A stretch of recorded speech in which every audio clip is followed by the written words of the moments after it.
Bonsoir à tous. Donc moi je vais tenter de vous parler d'Incroyable Comestible, du mouvement en fait, du grand mouvement Incroyable Comestible.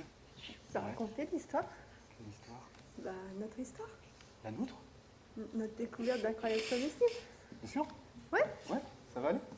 J'ai un peu peur, mais ça va aller. Ouais. On s'avance un peu? Ouais. Allez. Je vous laisse avec Delphine. Ça va? Oui, ça va. Ça va aller? Oui, Sûr? oui. Ok, je m'écarte un petit peu. Je vous laisse avec Delphine, elle va vous raconter des histoires concernant les incroyables comestibles. Bonsoir. Alors, moi je vais vous raconter une petite histoire. Donc, comme toutes les histoires, elles commencent il y a longtemps. Alors, elle a commencé avec un rêve. En fait, j'imaginais un jour pouvoir avoir une petite maison avec un jardin où je pourrais tout faire dedans. Par exemple, si j'avais envie, c'est un peu utopiste, mais si j'avais envie de faire ma tarte aux pommes, eh bien j'aurais eu dans un coin du blé où j'aurais été le ramasser, j'aurais pu le moudre pour avoir de la farine. Et puis avoir un pommier un peu plus loin où j'aurais ramassé mes pommes. Et avec 2-3 poules et une ruche pour avoir du miel, j'aurais fait une super tarte aux pommes. Toute seule sans avoir à aller au magasin pour le faire. Bon, sauf que c'est une idée un petit peu compliquée. Alors du coup, je l'ai laissé un petit peu mûrir dans ma tête. Et puis un jour, j'ai rencontré Pierre-Yves. J'ai rencontré Pierre-Yves et on a été faire un petit road trip en Bretagne. Donc on a fait le tour et puis on est descendu jusqu'à Poitiers. Où un de ses amis nous a accueillis pour un festival. Et sur ce festival, eh bien, on a rencontré Cédric. Alors Cédric avait un petit stand où il présentait le mouvement Incroyable Comestible. Alors, il nous a un peu expliqué d'où ça venait et comment ça fonctionnait. Et puis, pour qu'on voie vraiment ce que c'était, il nous a invités à Poitiers. Alors, on ne le connaissait pas, on le connaissait pas en fait, mais on l'a suivi. On est allé chez lui, et puis il nous a invités chez ses parents. Alors, ses parents ont une petite maison avec une cour qui est ouverte. Elle n'a pas de portail, ce qui permet de rentrer et sortir facilement. Et dans cette petite cour, il y a 4 bacs qui sont disposés, où des légumes sont en train de pousser tranquillement. Et ces bacs ont la particularité de porter une petite étiquette que vous voyez juste derrière vous, où il est marqué « Nourriture à partager, servez-vous ». Donc c'est le principe d'Incroyable Comestible. C'est de mettre à la disposition de tout le monde des endroits, des espaces où les légumes poussent et où on peut venir se servir librement, sans échange.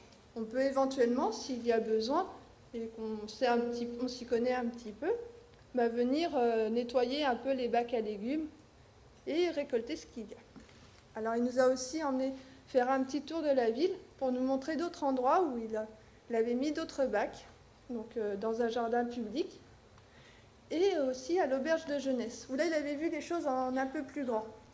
Il avait fait construire avec l'aide de la ville 2 grandes buttes, comme ça, où les légumes poussaient de chaque côté.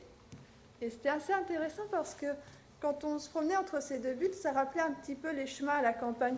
Vous savez, on se promène et puis à côté, il y a un petit buisson de mûres où on picore dedans. On en ramasse quelques-uns pour faire la confiture. Et puis, un peu plus loin, on va avoir des noisetiers ou des châtaigniers. C'est pareil, on en ramasse quelques-uns. Et puis, on rentre comme ça chez soi. Alors, cette idée, on l'a trouvée vraiment géniale. Et on s'est dit... Oui. Vraiment génial. Voilà. Et on s'est dit qu'on aimerait bien faire cette idée sur Brest. Alors on a commencé à se renseigner pour voir s'il y avait quelque chose qui existait. Et effectivement, il y avait déjà un jardin incroyable comestible qui était en place. Alors c'est une autre histoire, donc je vais vous la raconter. En fait... Je te laisse un mot ? Oui, oui. Ok. Je reviens. Par contre, est-ce que tu veux bien t'avancer un tout petit peu plus ? Voilà. Super. D'accord. Ouais.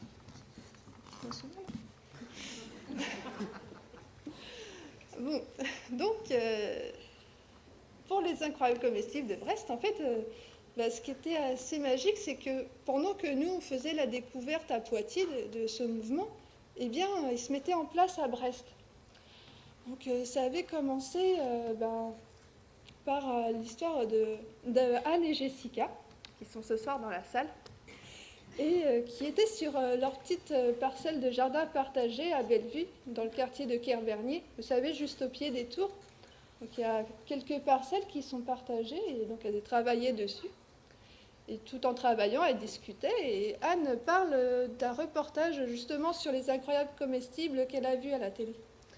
Et donc elle raconte à Jessica comment les gens peuvent se servir comme ça librement et en échange travailler un petit peu dans le jardin.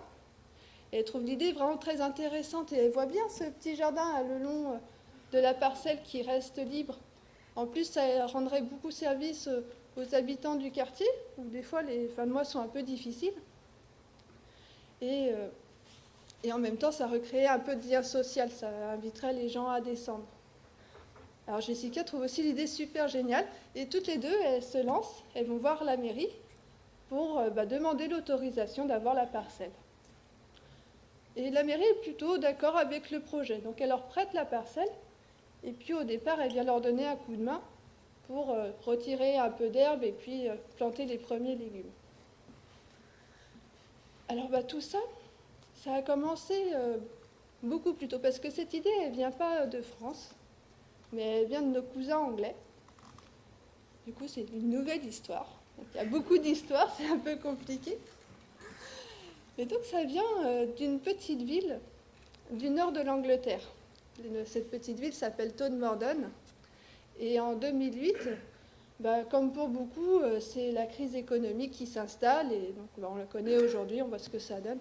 Donc là-bas, il y a beaucoup d'usines qui ferment petit à petit, les gens perdent leurs emplois. Et ça devient difficile de se nourrir.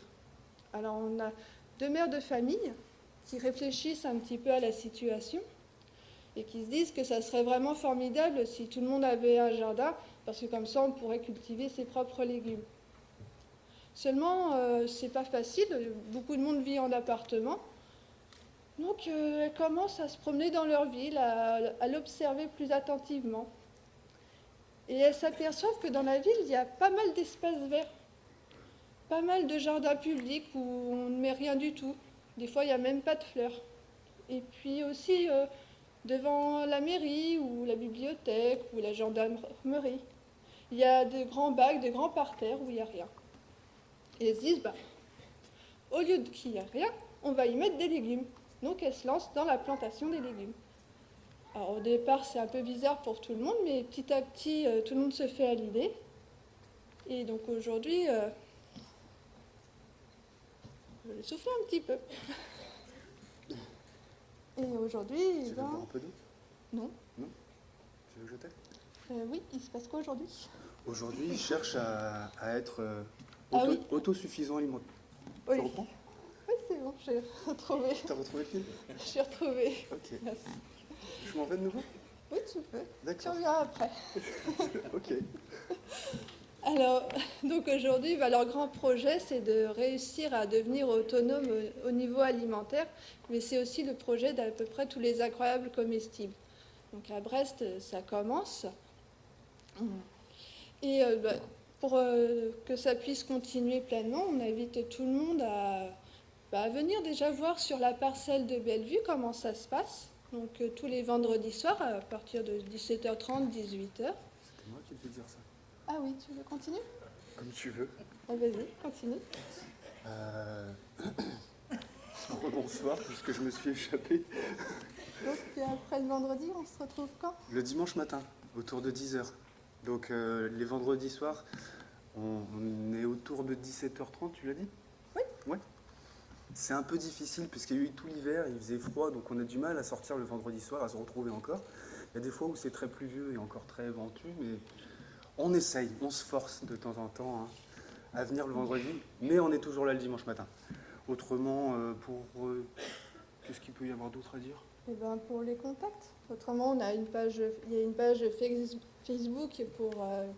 Attention, la page Facebook, parce quoi que c'est IC Brest Kerbernier aujourd'hui. Ah oui. Voilà. Il y a plusieurs pages Facebook.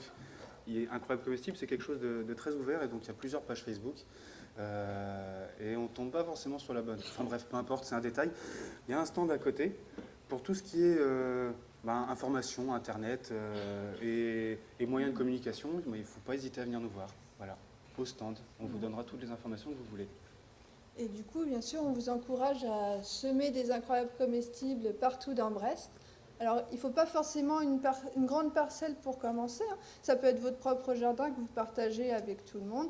Ou alors juste un petit pot de fleurs que vous mettez devant chez vous avec l'étiquette qu'on a vue tout à l'heure.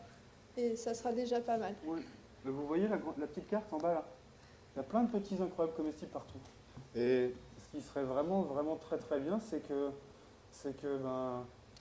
au fur et à mesure, il y en ait vraiment partout. Ça serait vraiment très très beau comme idée. Hein. Et en partant de quelque chose de tout simple. Hein. Donc, Semer. Oui, semer, Semer, arroser et partager. Et partager. Voilà. Tout en sachant qu'ici en Bretagne, il n'y a pas besoin de beaucoup arroser.